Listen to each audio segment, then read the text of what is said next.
ಅಲಕ್ಷಿಸುವುದು, ನಯವಾಗಿ ತಿರಸ್ಕಾರ ಅಥವಾ ಕಡೆಗಣಿಸುವುದು.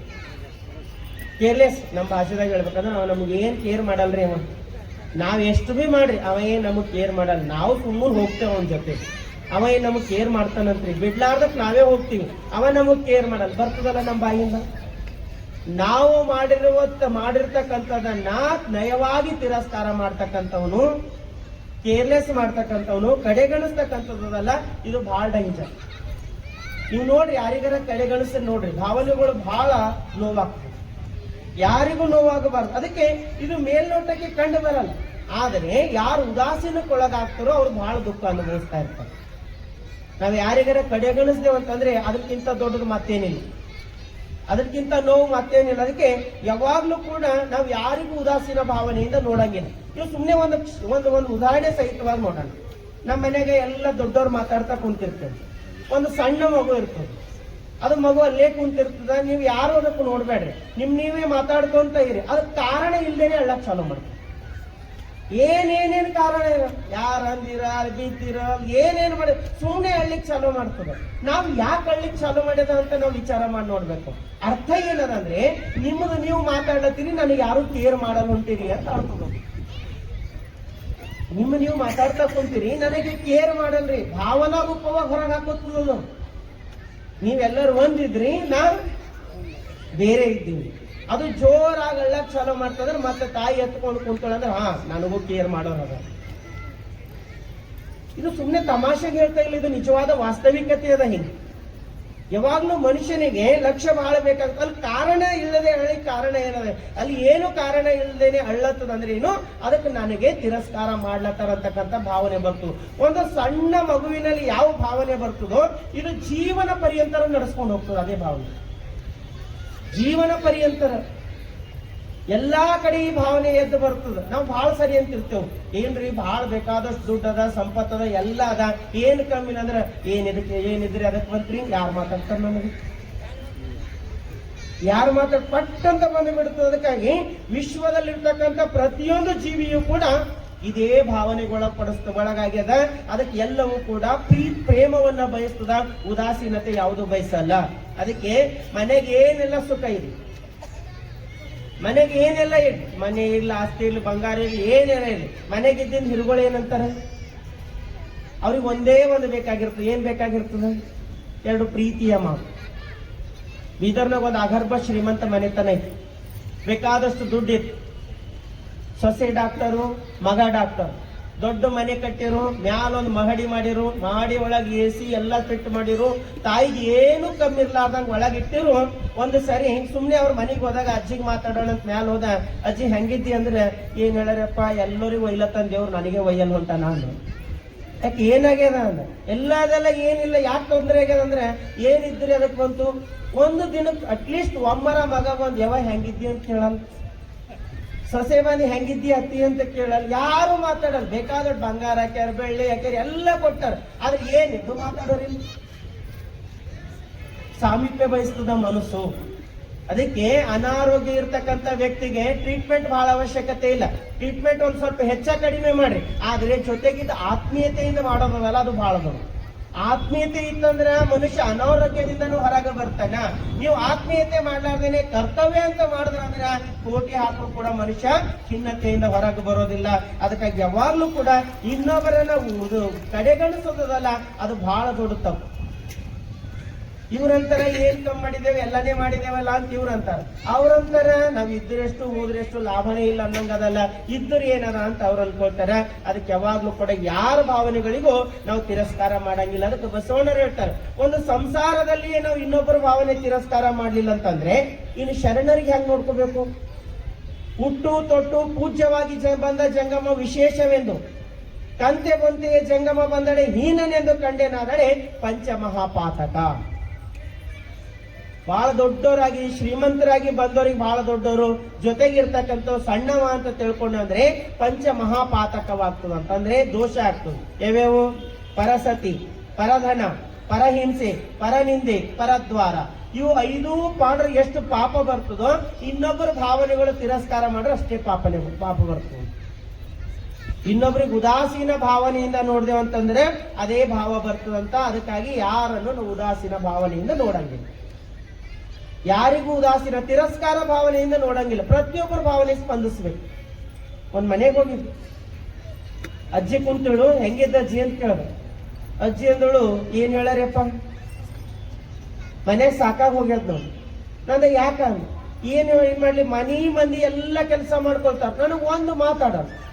ಅವ್ರ ಮಗನಿಗೆ ಕರ್ದೇಳ್ದ, ಅಜ್ಜಿ ಭಾಳ ಖಿನ್ನತೆಗೊಳಗಾಗ್ಲತ್ತಾಳ, ಎರಡು ಮಾತಾಡ್ರಲ್ಲ, ಪ್ರೀತಿಲಿಂದ ಇರಲ್ಲ ಅಂದ.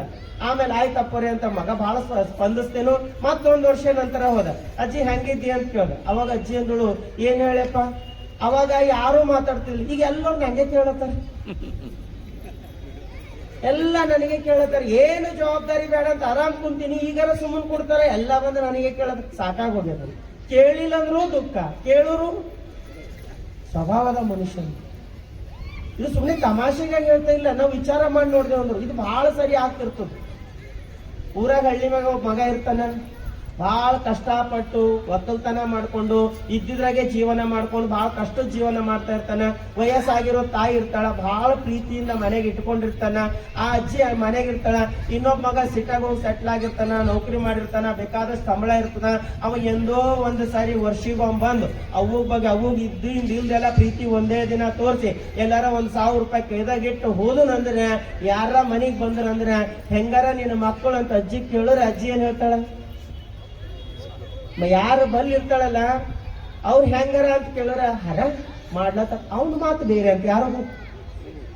ಯಾರು ಸಿಟ್ಟಾಗಿರ್ತಾರ ಅವನ ಮಾತು ಬೇರೆ. ಎಂದೋ ಒಂದಿನ ನೋಡವನಂದ್ರೆ ಅವ್ ಬಹಳ ಚಂದ ಕಾಣ್ತಾನೆ, ಇವ ಜೊತೆಗಿದ್ದವ ಬಹಳ ಕಮ್ಮಿ ಕಾಣಿಸ್ತಾನೆ. ಇದು ಯಾಕೆ ಹೇಳ್ತಾ ಇದ್ದೇನೆಂದ್ರೆ, ನಮ್ಮ ಸ್ವಭಾವನೂ ಕೂಡ ಹಂಗಾಗ್ತದೆ, ನಮ್ಮ ಸ್ವಭಾವನೂ ಕೂಡ ಅದು ಹಂಗಾಗ್ತದೆ. ಅದಕ್ಕಾಗಿ ಇನ್ನೊಬ್ಬರ ಭಾವನೆ ಯಾವತ್ತೂ ಕೂಡ ತಿರಸ್ಕಾರ ಮಾಡಬಾರ್ದು ಅಂತ ಹೇಳ್ತಾರೆ. ಅದಕ್ಕೆ ಬಹಳ ಚಂದ ಒಂದು ವಚನ ಹೇಳ್ತಾರೆ, ಕೂಪರ ಕೊಲುವಡೆ ಮಸದ ಕೂರಲದು ಮತ್ತೇಕೆ, ಒಲ್ಲೆನೆಂದಡೆ ಸಾಲದೆ ಕೊಲೆ ಮರಳಿ ಮತ್ತುಂಟೆ, ಮಹಾಲಿಂಗ ಕಲ್ಲೇಶ್ವರ ಒಲ್ಲೆನೆಂದಟ್ಟಿದಡೆ ತುಪ್ಪದಲ್ಲಿ ಕಿಚ್ಚು ನಂದಿದಂತಾಯಿತು. ಕೂಪರ ಕೊಲುವಡೆ ಮಸದ ಕೂರಗಲಕ್ಕೆ, ಬಹಳ ಪ್ರೀತಿ ಯಾರಿಗ್ ಮಾಡ್ತೇವೋ ಅವರನ್ನ ಕೊಲ್ಲಬೇಕಾದ್ರೆ ಯಾವುದೇ ಆಯುಧ ತಗೋಬಾರ್ದಂತ. ಏನಂತ, ಒಲ್ಲೆನೆಂದಡೆ ಸಾಲದೆ, ಹೋಗ್ ನೀ ನನಗ್ ಬೇಕೇ ಆಗಿಲ್ಲ ಅಂತ ಒಂದು ಮಾತಂದ್ರೆ ಜೀವ ಹೋದಂಗೆ ಇತ್ತು. ಎಷ್ಟೋ ಸರಿ ಹಂಗ ಆಗ್ತದ. ಅತೀ ಪ್ರೀತಿ ಪಾತ್ರದು ನಮ್ಮನ್ನ ತಿರಸ್ಕಾರ ಮಾಡ್ಯಾರಂತಂದ್ರೆ ಜೀವನದಾಗ ಏನಿದ್ರು ಕೂಡ ಎಲ್ಲವೂ ಕಮ್ಮಿನೇ ಅನಿಸ್ತದ. ಅದಕ್ಕಾಗಿ ಕೊಲೆ ಮರಳಿ ಮತ್ತುಂಟೆ, ಒಮ್ಮ ಭಾವನೆಯಿಂದ ಸತ್ತಿರ್ತಕ್ಕಂಥ ಮನುಷ್ಯನಿಗೆ ಮತ್ತೆ ಕೊಲ್ಲಕ್ಕಾಗ್ತದೇನೋ. ಮಹಾಲಿಂಗ ಕಲ್ಲೇಶ್ವರ ಒಲ್ಲೆನೆಂದು ಅಟ್ಟಿದಡೆ, ಪರಮಾತ್ಮ ಒಂದು ಸಾರಿ ವಲ್ಲ ಅಂತ ತಿರಸ್ಕಾರ ಮಾಡೋಣ ಅಂತಂದ್ರ ತುಪ್ಪದಲ್ಲಿ ಕಿಚ್ಚು ನಂದಿದಂತ ಆಯ್ತಯ್ಯ. ತುಪ್ಪದಾಗ ಇದು ಬೆಂಕಿ ಇಟ್ರ ಅದು ಆರ್ತದ, ಹೆಚ್ಚುರಿತದ. ಹಂಗ ನಮಗ್ ಯಾರ ತಿರಸ್ಕಾರ ಮಾಡ್ರಂತಂದ್ರ ನಾವ್ ಅಷ್ಟೇ ದೂರ ಆಗ್ತೀವಿ. ಅದಕ್ಕೆ ಯಾವತ್ತು ಕೂಡ ಯಾರ ಭಾವನೆಗೂ ನಾವು ತಿರಸ್ಕಾರ ಮಾಡುವಂತಿಲ್ಲ. ಗುರುಗಳು ಕುಂತಿರು, ಒಬ್ಬ ಶಿಷ್ಯ ನಮಸ್ಕಾರ ಮಾಡ್ಲಿಕ್ಕೆ ಬಂದನು ಗುರುಗಳಿಗೆ. ಗುರುಗಳು ಕೇಳೋರು ಯಾರ್ಯಾರು ಇರ್ತೀರಿ ಮನ್ಯಾಗ ಅಂತ ಕೇಳೋರು. ಶಿಷ್ಯ ಹೇಳನು, ನಾನು, ನನ್ನ ಹೆಂಡತಿ, ನಂದು 2 ಮಕ್ಕಳು, ಜೊತೆಗೆ ನಮ್ಮ ತಂದೆ ತಾಯಿಗೂ ನಮ್ಮ ಹತ್ರನೇ ಇಟ್ಕೊಂಡಿವಿ ಅಂದ. ಇನ್ನೊಬ್ಬ ಶಿಷ್ಯ ಬಂದನು, ಅವ ಗುರುಗಳಿಗೆ ಪಾದ ಮುಟ್ಟಿ ನಮಸ್ಕಾರ ಮಾಡೋನು. ಗುರುಗಳು ಕೇಳೋರು ಯಾರ್ಯಾರಿದ್ರಿ ನಿಮ್ ಮನೆಗ ಅಂತ ಕೇಳೋರು. ಅವಾಗ ಅವ ಹೇಳೋನು, ನಾನು, ನನ್ನ ಹೆಂಡತಿ, ನಂದೊಂದು ಮಗ, ಜೊತೆಗೆ ಇಷ್ಟು ಜನ ಎಲ್ಲ ನಮ್ಮ ತಂದೆ ತಾಯಿ ಹತ್ರನೇ ಉಳಿದಿದೆವು ಅಂತಂದ್ರೆ. ಏನ್ ವ್ಯತ್ಯಾಸ ಇದ್ರಾಗ? ಒಂದು ಕ್ಷಣ ಯೋಚನೆ. ಬಹಳ ಸಿಂಪಲ್ ಅದ, ಆದ್ರೆ ಎಷ್ಟು ದೊಡ್ಡ ವಿಚಾರ ಅದ. ಬಹಳ ಜನ ಹೇಳ್ತಿರ್ತಾರ, ನಾವು 4 ಮಂದಿ ನೋಡ್ರ ಅಣ್ಣ ತಮ್ಮ, ನಮ್ಮ ಮನೆಯವರು 4 ಮಂದಿ ಅಣ್ಣ ತಮ್ಮರು ಅಪ್ಪರೇ, 4 ಮಂದಿದಾಗ ಯಾರ್ದವ್ರು ಬೇರೆ ಆಗಿರೋ ಕಡೆ ನಮ್ಮ ಅತ್ತಿ ನಮ್ಮ ಮಾವ ನಾವೇ ಇಟ್ಕೊಂಡಿದ್ದೇವೆ. ನಾವು ಇಟ್ಕೊಳ್ಳೋಷ್ಟು ದೊಡ್ಡವರದೇವು. ಒಂದು ಸಣ್ಣ ಮಗು 4 ಮಕ್ಕಳಿದ್ದು ಅಂದ್ರೆ ದೊಡ್ಡವರಾಗುವವರೆಗೂ ನಾ ತಾಯಿ ಬಲ್ಲಿ ಇರ್ತೀನಿ, ನಾ ತಾಯಿ ಬಲ್ಲಿ ಇರೋ ಜಗಳ ಆಡ್ತಾರೆ. ಅದೇ ಮಕ್ಕಳು ದೊಡ್ಡವರಾದ್ರೆ ಅಂದ್ರೆ ನಾ ಇಟ್ಕೊಂಬಲ್ಲ ಅಂತ ಜಗಳ ಆಡ್ತಾರೆ. ಹೌದಾ? ಮಾತಿನೊಳಗೆ ಸಣ್ಣ ವ್ಯತ್ಯಾಸ. ನಾವು ಅವ್ರ ಬಲ್ಲಿ ಉಳಿದೀವಂದ್ರೆ ದೊಡ್ಡ ಮಾತದ, ಅವ್ರಿಗೆ ನಾವು ಇಟ್ಕೊಂಡೇವಂದ್ರೆ ಬಹಳ ಸಣ್ಣವರಾಗ್ತೀವಿ. ನಾವು ಅವರಲ್ಲಿ ಉಳಿದಿದ್ದೇವಂದ್ರೆ ಅವ್ರಿಗೆ ಎಷ್ಟು ಹೆಮ್ಮೆ, ಹಿರಿಮೆ, ಎಷ್ಟು ಪ್ರೀತಿ, ಎಷ್ಟು ಜವಾಬ್ದಾರಿ. ನಾವು ನಮ್ಮಲ್ಲಿ ಉಳಿದಾರ ಅನ್ನೋ ಭಾವನೆ ಬರ್ತದ. ನಾವ್ ಇಟ್ಕೊಂಡಿದ್ದೇವಂದ್ರ ನಮ್ಮ ಅಧೀನ ಆಗ್ತಾರ. ಇದು ಯಾಕೆ ಹೇಳ್ತಾ ಇದ್ದೇನಂತಂದ್ರೆ, ಇದು ಜೀವನ ಬಹಳ ಅವಶ್ಯವಾಗಿರ್ತಕ್ಕಂಥ ಮಾತು. ತತ್ವದ ವಿಚಾರ ಬಂದಾಗ ಅದ್ರ ಬೇರೆ, ತಾತ್ವಿಕ ವಿಚಾರ ಬಂದಾಗ ನಾವು ಗುರುಗಳನ್ನ ಯಾವ ರೀತಿ ನೋಡ್ಬೇಕು, ಜಂಗಮರನ್ನ ಯಾವ ರೀತಿ ನೋಡ್ಬೇಕು ಅನ್ನೋದು ಕೂಡ ಇದ್ರ ಒಳಗೆ ಒಳಗೊಂಡಿರ್ತಕ್ಕಂಥದ್ದು. ಸಾಮಾನ್ಯ ಜೀವನದಾಗ ನೋಡ್ರು ಕೂಡ ನಮ್ಮಲ್ಲಿ ಅತಿ ಪ್ರೀತಿ ಪಾತ್ರರಾಗಿರ್ತಕ್ಕಂಥವ್ರಿಗೆ ನಾವ್ ಯಾವತ್ತೂ ಕೂಡ ದೂರ ಮಾಡಬಾರ್ದು. ಅರ್ಗರ್ಭ ಶ್ರೀಮಂತ ಮನೆತನ,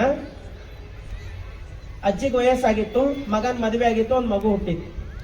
ಮಗು ತಂದೆ ತಾಯಿಯಲ್ಲಿ ಇರೋದಕ್ಕಿಂತ ಹೆಚ್ಚು ಅಜ್ಜಿ ಬಲ್ ಇರ್ತಿತ್ತು. ಮಕ್ಕಳು ಸ್ವಭಾವ ಇರ್ತಾವ, ಅಜ್ಜಿ ಕಡೆ ಜಾಸ್ತಿ ಇರ್ತಾವ, ಅಜ್ಜನ ಕಡೆ ಇರ್ತಿತ್ತು. ಆದ್ರೆ ಸೊಸೆಗೆ ಅದು ಇಷ್ಟ ಆಗ್ತಿರ್ಲಿಲ್ಲ. ಸೊಸೆ ದಿನ ಹೆಂಗಾರ ಮಾಡ್ಬೇಕು, ಅಜ್ಜಿಲಿಂದ ದೂರ ಮಾಡ್ಬೇಕು ಅನ್ನೋದು ಅಜ್ಜಿ ಸೊಸೆ ಮನ್ಸು. ಒಂದು ಸರಿ ಅಜ್ಜಿಗೆ ಕೆಮ್ಮ ಹತ್ತಿತ್ತು, ಮಗ ಹೋಗಲ್ ಕುಂತನು. ಅವಾಗ ಆಕಿ ಸೊಸೆ ಗಂಡ ಕರ್ದು ಹೇಳೋಳು, ನೋಡ್ರಿ ನಮ್ಮ ಮಗು ಯಾವಾಗ್ಲೂ ನಿಮ್ ತಾಯಿ ಕಡೆ ಇರ್ತದ, ನಿಮ್ ತಾಯಿ ಕೆಮ್ಮ ಹತ್ತದ, ಅದು ನಮ್ಮ ಮಗನಿಗೂ ಹತ್ತದ, ಹೆಂಗಾರ ಮಾಡ್ರಿ ನಿಮ್ ತಾಯಿಗೆ ಬೇರೆ ಮನೆ ಮಾಡಿಡ್ರಿ ಅಂತ ಚಂದ.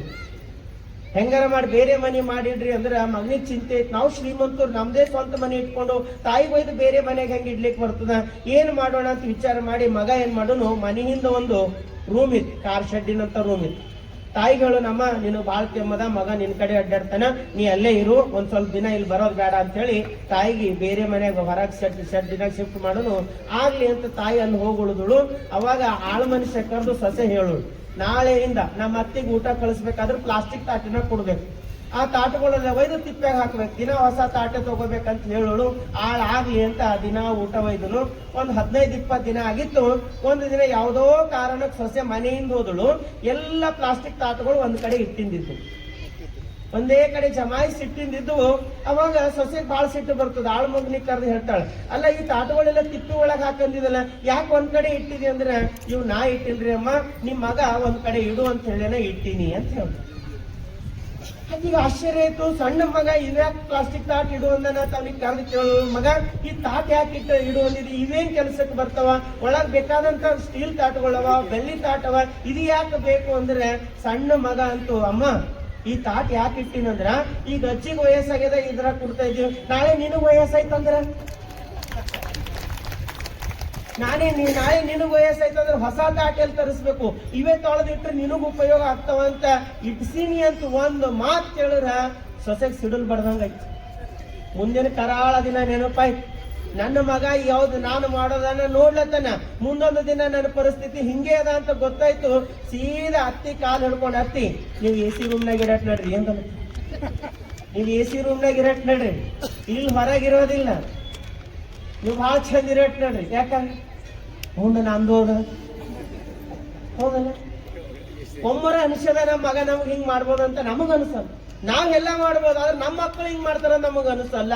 ಅದಕ್ಕೆ ಕರ್ಮದ ಪ್ರಜ್ಞೆ ಇರಬೇಕು ಅಂತ ಹೇಳ್ತಾರೆ. ನಾವು ನಮ್ಮ ಮಕ್ಕಳಿಗೆ ಹೇಳೋದ್ರಲ್ಲಿಂದ ಕಲಿಯಲ್ಲ, ನಮ್ಮ ಮಕ್ಕಳು ನಾವು ಮಾಡೋದರಿಂದ ಕಲಿತಾರ. ನಮ್ಮ ವರ್ತನೆನೇ ನಮ್ಮ ಮಕ್ಕಳ ಮೇಲೆ ಪ್ರಭಾವವಾಗ್ತದ. ನಾವು ನಮ್ಮ ತಂದೆ ತಾಯಿಗೆ ಎಷ್ಟು ಗೌರವ ಕೊಡ್ತೀವೋ ಅದೇ ಗೌರವ ಮುಂದೆ ನಮ್ಮ ಮಕ್ಕಳು ಕೂಡ ನಮಗೂ ಕೊಡ್ತಾರ. ನಾವು ಗೌರವ ಕೊಡ್ಲಾರ್ದೇನೆ ಬರೀ ಬಯಸ್ತೇವೆ ಅಂದ್ರೆ ನಮ್ಮ ಮಕ್ಕಳು ಸಣ್ಣದಿದ್ದಾಗ ಬೇಕಾದಂಗ್ ಕೊಡ್ತಾರ. ಮುಂದೆ ದೊಡ್ಡವರಾದ್ಮೇಲೆ ನೀವ್ ಏನಾರ ಬುದ್ಧಿ ಹೇಳಕ್ ಹೋದ್ರ ಅಂದ್ರೆ, ನೀ ಎಷ್ಟು ಅಜ್ಜಿಗೆ ನೋಡ್ಕೊಂಡು ನನಗ್ ಗೊತ್ತದ ಅಂತ ಒಂದೇ ಮಾತಿನ ಮುಗಿಸ್ಬಿಡ್ತಾರ. ಗೊತ್ತದ ನನಗ್ ನಿಂದ ಏನ್ ಹೇಳಕ್ ಹೋಗ ಹಕ್ಕೆ ಇರ. ಅದಕ್ಕಾಗಿ ಹೇಳ್ತಾರೆ, ಯಾವಾಗ್ಲೂ ಕೂಡ ಮನುಷ್ಯ ಹೆಂಗಿರ್ಬೇಕಂದ್ರೆ ಇನ್ನೊಬ್ಬರನ್ನ ಪ್ರೀತಿಯಿಂದ ಕಾಣ್ತಕ್ಕಂಥದ್ದು, ಯಾರ ಭಾವನೆಗೂ ತಿರಸ್ಕಾರ ಮಾಡ್ತಕ್ಕಂಥದ್ದು ಇರ್ಬಾರ್ದು. ಎಷ್ಟು ಚಂದ ಹೇಳ್ತಾರೆ ಗುರು ಬಸವಣ್ಣವ್ರು, ಬೇರೂರಲ್ಲಿದ್ದು ಬಂದ ಜಂಗಮ ಲಿಂಗವೆಂದು ಮನೆಯಲ್ಲಿದ್ದ ಜಂಗಮ ಉದಾಸೀನವ ಮಾಡಿದಡೆ, ನಾನು ಬೆಂದೆನಯ್ಯ ಆನು ಬೆಂದ ಬೇಗ ಏನರಿಯ ಕಾಣ ಕೂಡಲ ಸಂಗಮ ದೇವ. ಬೇರೆ ಊರ್ಲಿಂದ ಬಂದಿದ್ದ ಜಂಗಮ ಬಹಳ ವಿಶೇಷ ಅಂತ, ಮನೆಗಿದ್ದವನಿಗೆ ಬಹಳ ಕಡಿಮೆ ಅಂತ ನೋಡಿದೆವು ಅಂತಂದ್ರೆ ಬೆಂದೆನಯ್ಯ. ಯಾರಿಗೆ ನೋವಾಗ್ತದ? ಬಸವಣ್ಣವ್ರಿಗೆ ನೋವಾಗ್ತದ. ಬಸವ ಭಕ್ತರಂದ್ರೆ ಸಾಮಾನ್ಯ ಇಲ್ಲ, ಬಸವ ಭಕ್ತರಂದ್ರೆ ಪ್ರೇಮದ ಪುಂಜ. ನಮ್ಮಪ್ಪ ಬಸವಣ್ಣ ಬೀದಿದಾಗ ಬಿದ್ದವರಿಗೂ ಅಪ್ಪ ಅಂತ ಕರೆದವ್ರದ, ಬೀದಿದಾಗ ಬಿದ್ದವರಿಗೂ ಅಪ್ಪ ಅಂತ ಕರೆದಾರ. ಯಾರು ತಿರಸ್ಕಾರಕ್ಕೆ ಒಳಗಲ್ಪಟ್ಟಿರೋ ಅಂತವ್ರನ್ನೆಲ್ಲ ತನ್ನ ಅಪ್ಪ ಬಪ್ಪ ಅಂತ ತಲೆ ಮೇಲೆ ಇಟ್ಕೊಂಡಿರ್ತಕ್ಕಂಥವ್ರು ಗುರು ಬಸವಣ್ಣರದಾರ. ಅಂತ ಸಂತತಿಯವರಾಗಿರ್ತಕ್ಕಂಥ ನಾವು ಯಾರಿಗೂ ತಿರಸ್ಕಾರ ಮಾಡಂಗಿಲ್ಲ. ಜ್ಞಾನ ಯಾವ ಮುಖಾಂತರ ಹರಿದು ಬರ್ತದೋ ಗೊತ್ತಿಲ್ಲ, ಪ್ರೀತಿಯಿಂದ ಸ್ವೀಕಾರ ಮಾಡಬೇಕು. ಎಲ್ಲರಿಗೆ ತನ್ನವರು ಅನ್ನೋ ಭಾವನೆ ಬಂದಾಗ ಮಾತ್ರ ನಾವು ಬಸವಣ್ಣನಿಗೆ ಸಂತೃಪ್ತಿ ಪಡಿಸ್ಲಿಕ್ಕೆ ಸಾಧ್ಯ ಅದ. ನಮ್ಮಲ್ಲಿ ಆ ಭಾವನೆ ಬರ್ಲಿಲ್ಲ ಅಂದ್ರ ಎಷ್ಟರ ಪೂಜೆ ಮಾಡಿ, ಎಷ್ಟರ ಪ್ರಾರ್ಥನೆ ಮಾಡಿ, ಎಷ್ಟರ ಭಜನೆ ಮಾಡಿ, ಏನ್ ಮಾಡು ಕೂಡ ವ್ಯರ್ಥ. ಅಷ್ಟಾಕಂತ ಹಜ್ ಜಾತ್ರೆಗೆ ಹೋಗ್ತಾ ಇದ್ದು ನಾವು, ಹೋಗಬೇಕಾದಾಗ ಹಿಂದೆಲ್ಲ ಶಿಷ್ಯರಿಗೆ ಕರ್ಕೊಂಡು ಹೋಗಿದ್ವಿ. ಅದರೊಳಗ ಒಬ್ಬ ಶಿಷ್ಯ ಅಷ್ಟಾಕನ ಅತ್ಯಂತ ಸಮೀಪವರ್ತಿ, ನಸ್ಕಿನಾಗ ಎದ್ದು ಇದು ನಮಾಜ್ ಮಾಡ್ತೀನಿ ಅಷ್ಟಾಕ್, ಅದ್ರ ಜೊತೆಗೆ ಶಿಷ್ಯನು ಎದ್ದನು, ಅವನು ಕುಂತ ನಮಾಜ್ ಮಾಡೋನು. ಬಂದಿರ್ತಕ್ಕಂಥ ಪಾದಯಾತ್ರಿಗಳೆಲ್ಲ ಬಹಳ ದಣಿದಿದ್ರು, ಅವ್ರು ಮಲ್ಕೊಂಡ್ ಬಿಟ್ಟಿದ್ರು. ಇವ ಏನು ಲಿಂಗ ಎದ್ದು ಬೆಳಿಗ್ಗೆ ನಮಾಜ್ ಮಾಡಿನಲ್ಲ, ಇವನ್ ಮನಸ್ಸಿನಾಗ ನೋಡಿದ ತಕ್ಷಣ ಎಲ್ಲರೂ ಮಲ್ಕೊಂಡ್ರೆ ಅವ್ರ ಬಗ್ಗೆ ತಿರಸ್ಕಾರ ಬಂತು.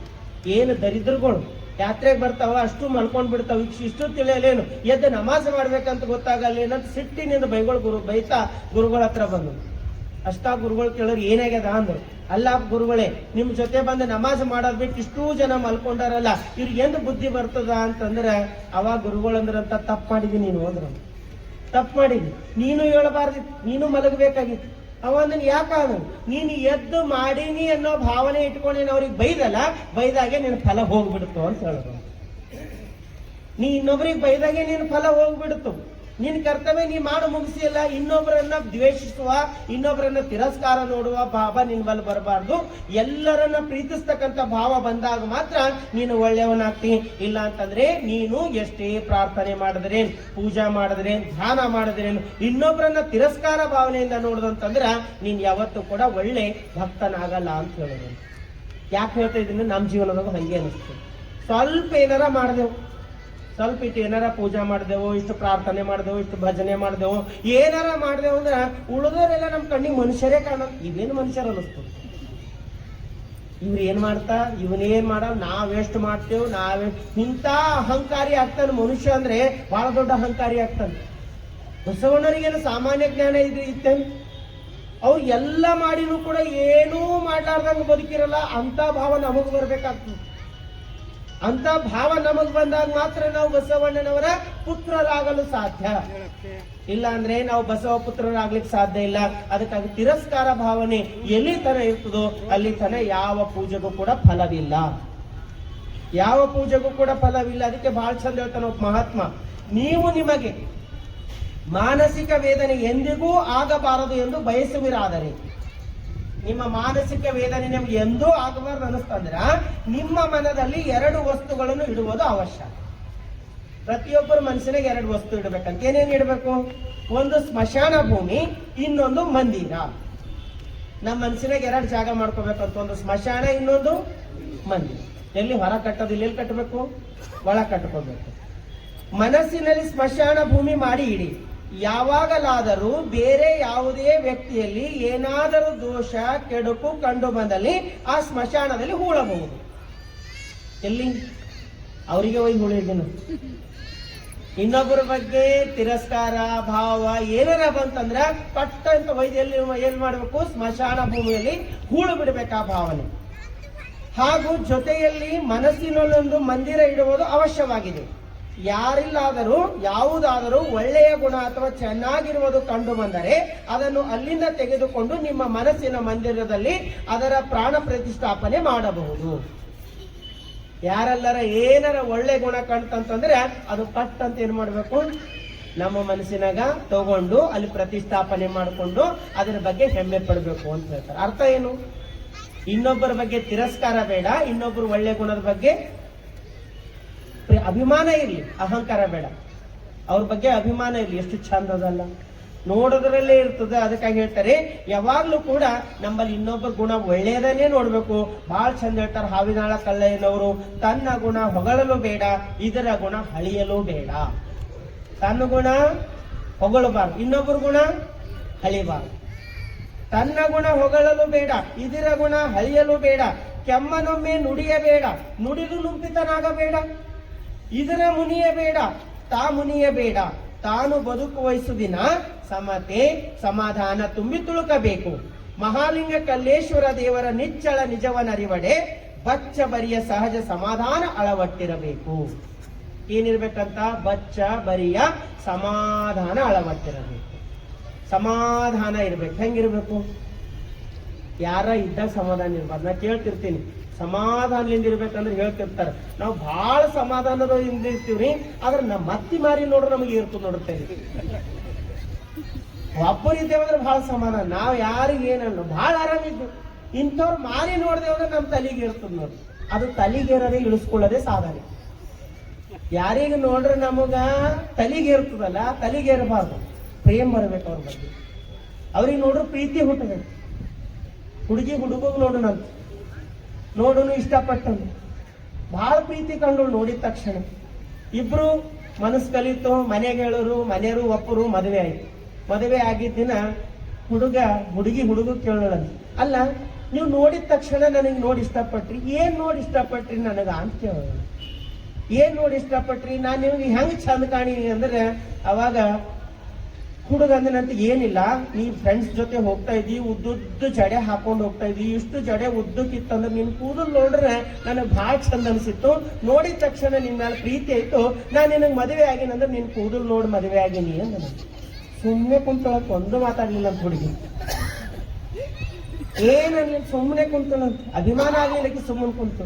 ಅವಾಗ ಹುಡುಗ ಕೇಳೋಣಂತ, ಹೋಗ್ಲಿ ನಂದು ಬಿಡು, ನೀ ನನಗೆ ಇಷ್ಟಪಟ್ಟಿಲ್ಲ, ನೀ ನನಗೂ ಏನ್ ನೋಡಿ ಮದುವೆ ಆಗಿದ್ಯಾ ಅಂದ ನಾನು. ಅವಾಗ ಹುಡುಗಿ ಅಂದಳಂತ, ಏನಿಲ್ಲ, ನೀವು ಫ್ರೆಂಡ್ಸ್ ಜೊತೆ ಇರ್ತಿದ್ರಲ್ಲ, ನೀವು ನಕ್ಕಿದಾಗ ಒಮ್ಮೆ ನಿಮ್ ಹಲ್ಲುಗಳಿದ್ದೋಳ ದಾಳಿಂಬೆ ಕಂಡಂಗ ಕಾಣ್ತೀವಿ. ಎಷ್ಟು ಸರಿ ಸರಿ ಸರಿ, ಒಂದು ದೊಡ್ಡದಿಲ್ಲ ಸಣ್ಣದಿಲ್ಲ, ಲೇವಲ್ ನಿಮ್ ಹಲ್ಲು ನೋಡ್ರೆ ನನಗೆ ಭಾಳ ಚಂದ ಕಾಣಿತ್ತು, ನಿಮ್ ಹಲ್ಲು ನೋಡಿ ನಾನು ಪ್ರೀತಿ ಮಾಡೀನಿ, ನಾನು ನಿಮಗ್ ಮದುವೆ ಆಗೀನಿ ಅಂದ. ಹುಡುಗನು ಸುಮ್ಮನೆ ಕುಂತನಂತ ಮಾತಾಡ್ಲಿಲ್ಲ.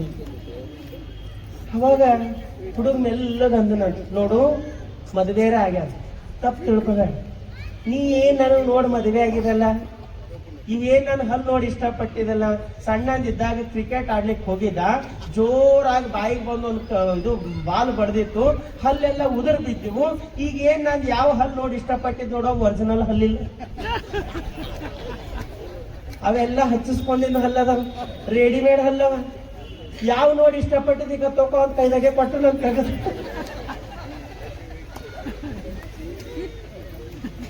ಅವನಿಗೆ ಅನಿಸ್ತು, ಇನ್ನು ಸತ್ಯಾರ ಹೇಳಿದೆ, ಏನ್ ಆಘಾತ ಕಾದದು, ಏನ್ ಮಾಡ್ತಾಳ, ಇನ್ನೇನ್ ಇಕ್ಕಿ ಬಿಟ್ಟು ಹೋಗ್ತಾಳ ಅಂತ ಡಾವಾ ಹೊಡ್ಕೊಡ್ತಿತ್ತು. ಅವಾಗ ಹುಡುಗಿ ಅಂದಳಂತ, ಇರ್ಲ್ ಬಿಡ್ರಿ ಏನು ಅಂತ, ಇರ್ಲ್ ಬಿಡ್ರಿ ಅನ್ನೋ ಡೌಟ್ ಬಂತು. ಇರ್ಲ್ ಬಿಡ್ರಿ ಅಲ್ಲ, ಏನಾರ ಇರ್ಬೋದು. ಅವ ಅಂದನಂತ, ಏನಾಗ್ಯಾನಂತ, ಏನಿಲ್ರಿ, ನೀವೇನ್ ಯಾವ ಕೂದಲು ನೋಡ್ರೆ ನನಗೆ ಉದ್ದುದ್ದಕ್ಕವಂತ ಲವ್ ಮಾಡಿ ಮದುವೆ ಆಗಿರೋ, ಸಣ್ಣ ಅಂತಿದ್ದಾಗ ನನಗೊಂದು ರೋಗ ಬಂದಿತ್ತು, ಎಲ್ಲ ಕೂದಲು ಹೋಗ್ಯಾವ, ಎಲ್ಲ ಕೂದಲು ಉದುರೋಗ್ಯಾವ, ಈಗೇನಿದು ಉದ್ದನ್ ಜಡೆ ನೋಡ್ಲತ್ತಿರಲ್ಲ, ಇದು ವಿಗ್ಗಲ್ಲ, ಈಗ ತಗೊಂಡ್ ತೆಗೆದು ಕೈದಾಗ ತಗೋರಿ ಕಾಣ್ತದ. ಅವ ಅಂದ್ರಂತ, ಹಿಸಾಬ್ ಬರಾಬರ್ ಅದ ಅಂದ, ಲೆಕ್ಕ ಬರಾಬರ್, ಏನ್ ವ್ಯತ್ಯಾಸ. ನಾವು ಇನ್ನೊಬ್ಬರ ದೋಷವನ್ನ ಎತ್ತಿ ಮಾತಾಡಿದೆವು ಅಂದ್ರೆ ನಮ್ದು ದೋಷ. ನಾವೇನು ಪರಿಪೂರ್ಣರಿದ್ದೇವ? ನಾವೇನು ಮರುಜೀವನ ಕೊಂಡೇವ? ಎಷ್ಟು ಚಂದ ಹೇಳ್ತಾರೆ, ನಾವೇನು ಮರುಜೀವನ ಕೊಂಡೇನೆ, ನಾ ಏನು ಮಾಡಿದವ ಜೀವನದಾಗ ಎಲ್ಲರೂ ತಪ್ಪುಗಳವ. ಅದಕ್ಕಾಗಿ ಪ್ರತಿಯೊಬ್ಬ ವ್ಯಕ್ತಿ ಕೆಟ್ಟವಿರ್ತಾನಂತಿಲ್ಲ, ಒಂದಿಲ್ಲ ಒಂದು ಒಳ್ಳೆ ಗುಣ, ಒಂದಿಲ್ಲ ಎಲ್ಲರಲ್ಲೂ ಒಂದು ಒಳ್ಳೆ ಗುಣ ಇರ್ತದೆ. ಅದಕ್ಕೆ ಒಳ್ಳೆ ಗುಣ ನೋಡಿ ನಾವು ಪ್ರೋತ್ಸಾಹ ಕೊಡ್ಬೇಕು, ಒಳ್ಳೆ ಗುಣ ನೋಡಿ ಪ್ರೀತಿ ಕಾಣಬೇಕೆ ವಿನ ಕೆಟ್ಟದ ಗುಣ ನೋಡಿ ದ್ವೇಷ ಮಾಡಬಾರ್ದು. ಅದಕ್ಕೆ ಯಾವಾಗ್ಲೂ ಒಂದು ಮಾತು ಹೇಳ್ತಿರ್ತೀನಿ, ತಂದೆ ತಾಯಿ ಮಾಡ್ತಕ್ಕಂಥ ತಪ್ಪು. ನಿಮ್ ಮನೆಗೆ ಒಂದು 3 ಮಕ್ಕಳು ಅದಾವ, ನಾನು ಏನಾರ ನಿಮ್ ಮನೆಗೆ ಬಂದ್ರೆ ನೀವು ಮಾತಾಡ್ತಾ ಹೇಳ್ತೀರಿ, ದೊಡ್ಡ ಮಗನ ಅಲ್ರಿ, ಭಾಳ ಜಾಣ, ಭಾಳ ಹುಷಾರದ, ಇಂಥ ಚಂದ ಓದೇನು 99% ತಗೊಂಡು MBBS ಹತ್ತದ ನೋಡ್ರಿಪ್ಪ. ಸಣ್ಣ ಮದನ ಅವ ಇಷ್ಟು ಇಂಟೆಲಿಜೆಂಟ್ ಅನ IIT ಪಾಸ್ ಮಾಡ್ಕೊಂಡು ಇಂಜಿನಿಯರಿಂಗ್ ಓದೇನು. ಇನ್ನೊಬ್ಬ ಅಲ್ರಿ ಅಂದ್ರೆ ಅಣ್ಣ ಏನ್ ಮಾಡ್ಯಾರ ಅವ್ನಿಗೆ ತಗೊಂಡು, ಏನ್ ಓದಲ್ಲ ಬರಲ್ಲ, ನಿಮ್ ಇಂದಾರ ಒಯ್ದಂತ ಯಾವ್ದು ಓದೋದು ಬರೆಯೋದು ಅಂತ ನಾನು ಹಿಂಗೆ ತಗೊಂಡವ್ರು. ಏನ್ ಮಾಡ್ಯಾರಿ ನಾವು ಇದು ನಿಮಗೇ ಸಾಕಾಗಿದೆ, ನಮ್ಮಿಂದ ಬಂದು ಏನ್ ಮಾಡ್ತದೆ. ಬರೀ ಎಜುಕೇಶನ್ ದೊಡ್ಡದಲ್ಲ, ಪರ್ಸೆಂಟೇಜ್ ದೊಡ್ಡದಲ್ಲ, ಅವನಲ್ಲಿ ಏನಾರ ಒಂದು ಒಳ್ಳೆ ಗುಣ ಇರ್ತದೆ, ಪ್ರೋತ್ಸಾಹ ಕೊಡ್ಬೇಕು. ತಂದೆ ತಾಯಿ ಗುಣ ಹೆಂಗಿರ್ತಂದ್ರೆ ನಾವು ಹಿಂಗ್ ಹೇಳಬಾರ್ದು, ದೊಡ್ಡ ಮಗ ಅನ್ನಲ್ರಿ ಓದ್ಲಕ್ ಬಹಳ ಚಾಣ ಅದಾನ, ಸಣ್ಣ ಮಗನು ಬಹಳ ಚಾಣ, ಈ ಮಗ ಅದನಲ್ರಿ ಓದ್ಲಕ್ ಸ್ವಲ್ಪ ಕಡಿಮೆ ಇರ್ಬೋದು, ಅದು ಬಹಳ ಪ್ರೀತಿ ಅಂದ್ರೆ ಇವನಲ್ಲಿ ನಮಗ್ ಬಿಟ್ಟೇ ಹೋಗಲ್ಲ ನೋಡ್ರಿ. ನಮ್ಮ ಮನೇದು ಒಂದು ಕೆಲಸ ನಮಗ್ ಮಾಡಿಕೊಡಲ್ಲ, ಅದು ಮಾಡ್ತಾನೆ. ಯಾವುದೋ ಒಂದು ಒಳ್ಳೆ ಗುಣ, ಯಾವುದೋ ಒಂದು ಒಳ್ಳೆ ಗುಣ ತೆಗೆದು ಅವನಿಗೆ ಹೊಗಳ್ರಿ, ಅವನಿಗೆ ಹೆಮ್ಮೆ ಅನಿಸ್ತು, ನನ್ನಲ್ಲಿ ಒಳ್ಳೆ ಗುಣ ಅದ. ನನಗೂ ಸ್ವೀಕಾರ ಮಾಡ ಅದು ಒಂದು ಒಳ್ಳೆ ಗುಣ ಒಂದಲ್ಲಿ ಪ್ರೋತ್ಸಾಹ ಕೊಟ್ಟಂದ್ರೆ ಒಂದು ಸಂಗೀತ ಇರ್ತದೋ, ಒಂದು ಸಾಹಿತ್ಯ ಇರ್ತದೋ, ಒಂದು ಕಲೆ ಇರ್ತದೋ, ಒಂದು ನೃತ್ಯ ಇರ್ತದೋ, ಏನೋ ಒಂದು ಕಲೆ ಇರ್ತದ. ಆ ಗುಣ ನೋಡಿ ಪ್ರೋತ್ಸಾಹ ಕೊಡ್ತಾ ಕೊಡ್ತಾ ಹೋದೆ ಅಂದ್ರೆ ಆ ಮಗ ತಿರಸ್ಕಾರ ಭಾವನೆಯಿಂದ ಬದುಕಲ್ಲ. ಓ ನನಗೂ ಗೌರವ ಅದ, ಓ ನಂದಲ್ಲೂ ಇಂಥ ಕಲೆ ಅದಂತ ಅದೇ ಕಲೆಯನ್ನ ಎಬ್ಬಿಸ್ಕೊಂಡು ಆ ಮಗು ಮುಂದೊಂದು ದಿನ ಒಳ್ಳೆ ಸಾಧನೆ ಮಾಡ್ತಾನೆ. ಬಹಳ ಪರ್ಸೆಂಟೇಜ್ ತೆಗೆದು ನಮಗ್ ಬಿಟ್ಟು ಎಲ್ಲಾರು ಅಮೆರಿಕದಾಗ ಹೋಗಿ ಕುಂತು ವಾರಕ್ಕೊಮ್ಮೆ ಫೋನ್ ಮಾಡಿ ವಿಡಿಯೋ ಕಾಲ್ ಮಾತಾಡ್ತಕ್ಕಂಥ ಮಗಕ್ಕಿಂತಲೂ ನಮ್ಮ ಜೊತೆ ಎರಡು ಬಯಸ್ಕೊಂಡಾರ, ಎರಡು ಬೈದರ ಪ್ರೀತಿಯಿಂದ ನೋಡ್ಕೊಳ್ತಾನಲ್ಲ ಅಂತ ಮಗನನ್ನೇ ಬೆಳೆಸ್ಕೊಂಡು ಅವರ ಜೀವನ ಬಹಳ ಆನಂದದ. ಅದಕ್ಕಾಗಿ ಪ್ರತಿಯೊಬ್ಬರ ಭಾವನೆ, ಮನೆಗೆ ತಂದೆ ತಾಯಿ ಅದರು, ಮಕ್ಕಳದರು, ಅಣ್ಣ ತಮ್ಮರು ಅದರು, ಇಲ್ಲಂತಿಲ್ಲ. ನಮ್ಮ ಶರಣರು ಬಹಳ ಚಂದ ಹೇಳ್ತಾರೆ, ಏಕ ಪಂಕ್ತಿಯಲ್ಲಿ ಭೋಜನ ಭೇದ ಮಾಡಬಾರದು, ಭೋಜನ ಭೇದ ಮಾಡಿದಡೆಯೋ ತಾನೆಣಿಸಬಾರದು, ತಾನೆಣಿಸಿದಡೆಯೋ ಅನ್ಯರಿಗೆ ತಿಳಿಯಬಾರದು, ಅನ್ಯರಿಗೆ ತಿಳಿದಡೆಯು ಮನೆ ಬೇರಾಗಬಾರದು, ಮನೆ ಬೇರಾದಡೆಯು ಮನ ಬೇರಾಗಬಾರದು. ಕಪಿಲ ಸಿದ್ಧ ಮಲ್ಲಿಕಾರ್ಜುನ. ಸಾಮಾನ್ಯ ವಚನ ಏನಿದು? ಒಂದು ಪರಿವಾರದಲ್ಲಿ ಒಂದಿಷ್ಟು ಜನ ಕೂಡುಳಿದಿದ ಅಂದ್ರೆ ಎಲ್ಲರ ಮನಸ್ಸು ಅಷ್ಟೇ ಎತ್ತರದಿರಲ್ಲ. ಕೆಲವೊಬ್ಬರಲ್ಲಿ ಹೀನ ಮನಸ್ಸು ಇರ್ತದ, ಹೋಗ್ಲಿ ಬಿಡು ಅಂತ ಬಿಡ್ಬೇಕಂತ ಏನಾರ ಹೀನ ಗುಣ ಮಾಡ್ರು. ಇಲ್ಲ ರೀ ಅವ್ರು ಕೇಳಕ್ಕಿಲ್ಲ ಅಂತಂದ್ರೆ ನಮ್ಮ ಮನೆ ಮಾತು ಇನ್ನೊಂದು ಮನೆಗೆ ಹೋಗ್ಲಾರ್ದಂಗ್ ನೋಡ್ಬೇಕು. ಇಲ್ಲ ಹೋಗ್ಯಾದ್ರಿ ಅಂದ್ರೆ ಪರವಾಗಿಲ್ಲ, ನಮ್ಮ ಮಧ್ಯದಾಗ ಜಗಳ ಬರ್ಲಾರ್ದಂಗ್ ನೋಡ್ಕೋಬೇಕು. ಇಲ್ರಿ ಜಗಳ ಬಂದು ಮನೇ ಬೇರಾಗೋ ಪರಿಸ್ಥಿತಿ ಬಂದದಂದ್ರೆ ಶರಣರು ಹೇಳ್ತಾರೆ, ಹೋಗ್ಲಿ ಮನಿ ಬೇರೆ ಆದ್ರೂ ಕೂಡ ಮನಸ್ಸು ಒಂದಾಗಿರ್ಲಿ.